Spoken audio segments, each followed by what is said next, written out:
Welcome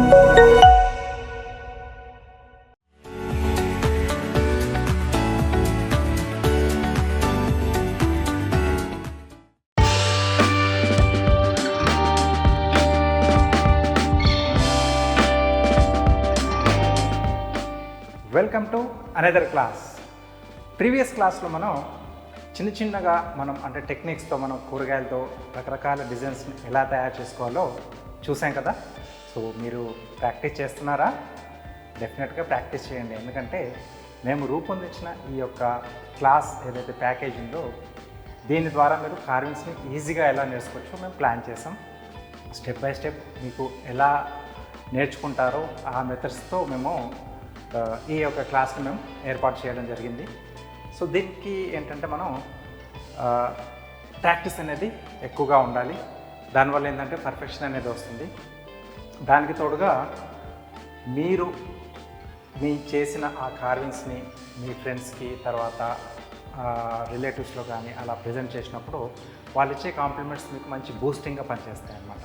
so compulsory practice చేస్తూ ఉండండి. దాంట్లో మంచి పర్ఫెక్షన్ తీసుకొచ్చుకోండి. ఈరోజు అలాగే ఈజీగా చేసుకునే ఒక కార్వింగ్ నేను మీకు చూపించబోతున్నాను. సో అది ఏంటంటే దోసకాయతో మనం ఈరోజు ఒక బాస్కెట్ తయారు చేసుకుంటున్నాం. సింపుల్ మెథడ్లో ఈజీ కట్స్తో మనం ఈ యొక్క బాస్కెట్ని తయారు చేసుకోవచ్చు. దీనికోసం మనకు ఎక్కువ టూల్స్ కూడా అవసరం ఉండవు, అలాగే వెజిటేబుల్స్ కూడా ఎక్కువగా ఏమీ అవసరం పడుతుంది. సో ఆ బాస్కెట్ని తయారు చేసుకోవడానికి మనకు ఒక 8 నుంచి ఒక 10 నిమిషాలు టైం పడుతుంది. అంటే మంచి ఫినిషింగ్ తీసుకురావడానికి. కొంచెం ప్రాక్టీస్ అయితే దానికంటే తక్కువ టైంలో కూడా చేసుకోవచ్చు. అలాగే ఈ బాస్కెట్ని మనం ఏదన్నా మనం ప్లేట్ ప్రజెంటేషన్ చేసేటప్పుడు అక్కడ వాడుకోవచ్చు, లేదా సలాడ్స్ ఏదైనా మనం పెద్ద ప్లాటర్లో చేసినప్పుడు వాటితో పాటు వేసుకోవడానికి ఏదన్నా కొంచెం సాస్ కానీ లేకపోతే ఇంకేమన్నా వేసుకోవడానికి కూడా కంఫర్ట్గా ఉంటుంది. అన్నిటికి మించి ఈ బాస్కెట్లో చిన్న సైజులో మనం ప్రీవియస్ క్లాస్లో చూపించిన లిల్లీస్ ఉన్నాయి కదా క్యారెట్తో, సో వాటిని కూడా టూత్పిక్స్తో మనం జాయిన్ చేసేసి వీటిలో ఒక చిన్న సైజ్ బాస్కెట్ని హ్యాపీగా తయారు చేసుకోవచ్చు.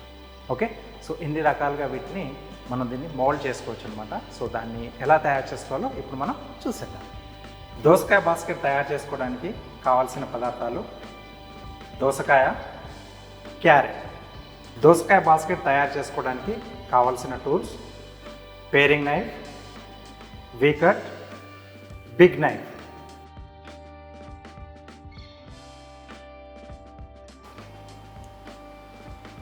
ఓకే, సో ఈ కార్వింగ్ చేసేటప్పుడు మెటీరియల్ విషయంలో ఏంటంటే మనకు మంచి తాజాగా ఉండాలి దోసకాయ. అలాగే ఎక్కువగా మనకి ఆ మరకలు లేకుండా ఉంటే నీట్గా ఉంటుంది, ఫ్రెష్గా ఉండాలి. అలాగే మనకు కావాల్సిన సైజ్ అనేది ముందుగానే చూసుకొని ఆ సైజుకు ఉందా లేదో మనం ముందు డిసైడ్ చేసి తీసుకోవాలి. సో ఫస్ట్ మనకు బాస్కెట్ మనం తయారు చేసుకున్నప్పుడు బేస్ అనేది కట్ చేసుకోవాలి, ఎందుకంటే అది లేవల్గా మనకు నిలబడాలి కాబట్టి. సో ఇప్పుడు ఫస్ట్ మనం బేస్ కట్ చేసుకుందాం.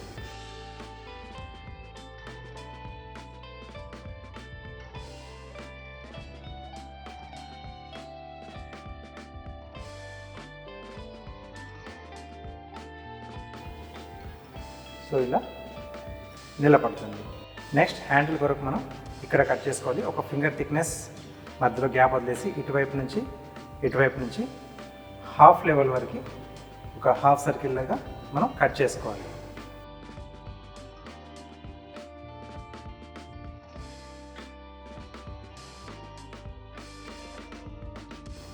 నెక్స్ట్ ఇక్కడ నుంచి మనం ఇలా హాఫ్ సర్కిల్గా ఈ పీస్ అనేది తీసేసేయాలి.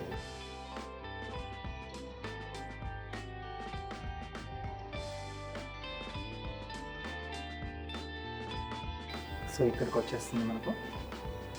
సో ఇక్కడ ఈ పీస్ అనేది ఇలా వెళ్ళిపోతుంది. అలాగే రెండో వైపు కూడా కట్ చేసేసుకోవాలి.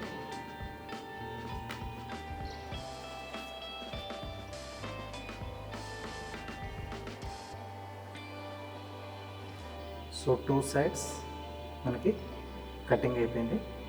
సో ఈ మధ్యలో మిగిలింది ఇక్కడ మనకు హ్యాండిల్ వస్తుంది. బట్ ఇక్కడ సీడ్ అనేది ఇక్కడ ఉంది కాబట్టి దీన్ని మనం తీసేస్తే అప్పుడు ఫ్రీగా మనకు హ్యాండిల్ ఎలా వేళ్ళతో పట్టుకోవడానికి కంఫర్ట్గా ఉంటుంది. సో దాని కొరకు ఇక్కడ నుంచి సో ఇక్కడ వరకు మనం కట్ చేసేసుకోవాలి, ఎందుకంటే ఈ గ్యాప్ అనేది మనకు హ్యాండిల్ ఉంటుంది. ఆ తర్వాత నైఫ్ బయటికి తీసేసి హాఫ్ సర్కిల్ దీనిపైన కొంచెం ఇలా చేతితో పట్టుకొని ఇది ఇంకా నైఫ్ మనకి ఇక్కడ నుంచి ఇలా తిప్పేసాం.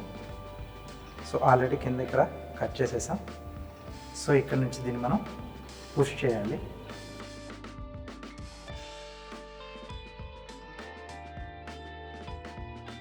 సో నెక్స్ట్ మనకి ఇక్కడ హ్యాండిల్ కూడా ఓపెన్ అయిపోయింది కదా, సో ఇలా పట్టుకోవడానికి బాగుంటుంది. నెక్స్ట్ ఇది ప్లెయిన్గా ఉంది, దీన్ని కూడా మనం కొంచెం ఫ్యాన్సీగా తయారు చేస్తే బాగుంటుంది.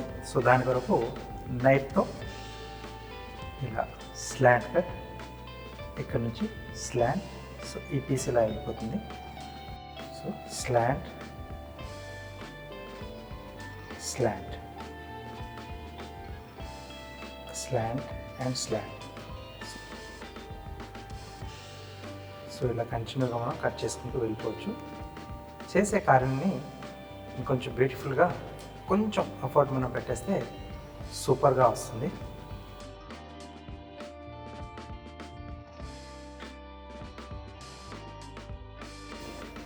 ఓకే, సో బాయ్ అయిపోయింది.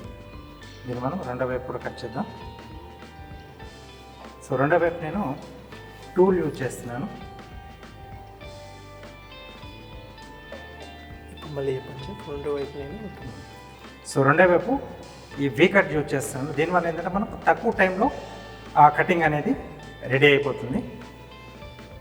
సో ఇది ఇలా పెట్టేసి మనం ఒక సింగిల్ స్ట్రోక్లో ఇలా వెళ్ళిపోవచ్చు. ఓకే, నైఫ్తో 2 times స్లాంట్ కట్ చేశాను. అదే మనకు వీ కట్ ఉంటే ఇలా ఒక సింగిల్ స్ట్రోక్లో ఈజీగా అయిపోతుంది. నేను కట్ చేయకుండా పిట్లు మళ్ళీ పక్క వస్తున్నాయి చెఫ్, పర్లేదు. ఎందుకంటే అది కట్ మళ్ళీ కొత్త.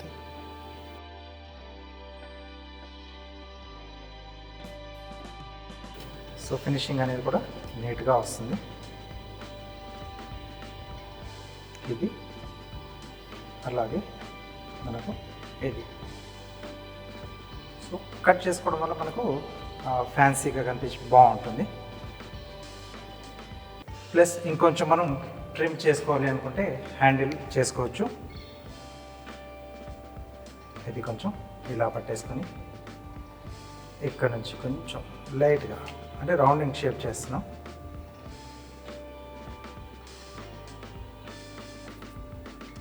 ఇలాగా అలాగే సో జస్ట్ ఆ ఎడ్జ్ అనేది ఒకటి మనం కట్ చేసి తీసేస్తున్నాం.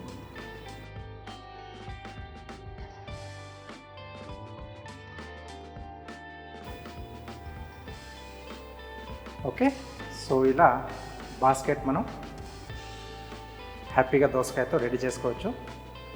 దీన్ని యాజ్ టీజ్గా మనం కావాల్స్తే బాస్కెట్ టైప్లో మనం డిస్ప్లేలో మనకు కావాల్సిన చోట పెద్ద సైజ్ ప్లేట్లో కానీ లేకపోతే డిష్ల పక్కన కానీ లేకపోతే సలాడ్ ప్లాటర్లో కానీ పెట్టేసుకోవచ్చు. లేదు అనుకుంటే ఈ మధ్యలో ఉన్న సీడ్ పార్ట్ అనేది తీసేసి దీన్ని ఒక బౌల్లా కూడా తీసుకోవచ్చు మనం. అంటే స్నాక్స్ దగ్గర సాసెస్ కానీ అంటే టొమాటో సాస్ లేకపోతే గ్రీన్ చట్నీ టమాటా చట్నీ వేసి కూడా మనం ఆ స్నాక్స్తో పాటు సర్వ్ చేసుకోవచ్చు. లేదు పిల్లలకు మనం ఏదైనా బ్రేక్ఫాస్ట్ లాంటిది ఇచ్చేటప్పుడు దీంట్లో చట్నీ కూడా వేసి మనం సర్వ్ చేసుకోవచ్చు. ఇలా మల్టీపర్పస్లో మనం చేసే కార్వింగ్స్ని వాడుకోవచ్చు అనమాట. దానివల్ల మనకు మంచి కాంప్లిమెంట్స్ వస్తాయి, పిల్లలు కూడా హ్యాపీగా ఫీల్ అవుతారు. మీరు చేసే పార్టీ ఇంకొంచెం వీటి వల్ల హైలైట్ అవుతుంది, రైట్? సో ఇది కాకుండా దీన్నే మనం చిన్న సైజ్ బాస్కెట్ లాగా కూడా యూజ్ చేసుకుంటాం. అంటే ఫ్లవర్ బాస్కెట్ లాగా ఆ బొకే ఎలా తయారు చేసుకోవాలో నేను చూపిస్తాను. అంటే క్యారెట్తో మనం ఇదివరకు క్లాస్లో చూసాం కదా, చిన్న చిన్న లిల్లీస్ తయారు చేసుకొని వాటితో ఒక బాస్కెట్ తయారు చేద్దాం. నేను ఇప్పుడు మనం క్యారెట్తో ఇలా లిల్లీస్ మళ్ళీ ఒకసారి చేసి చూపిస్తాను.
ఇక్కడ ఇలా గుచ్చేసి ఇలా అన్నీ రెడీ చేసుకోవాలి.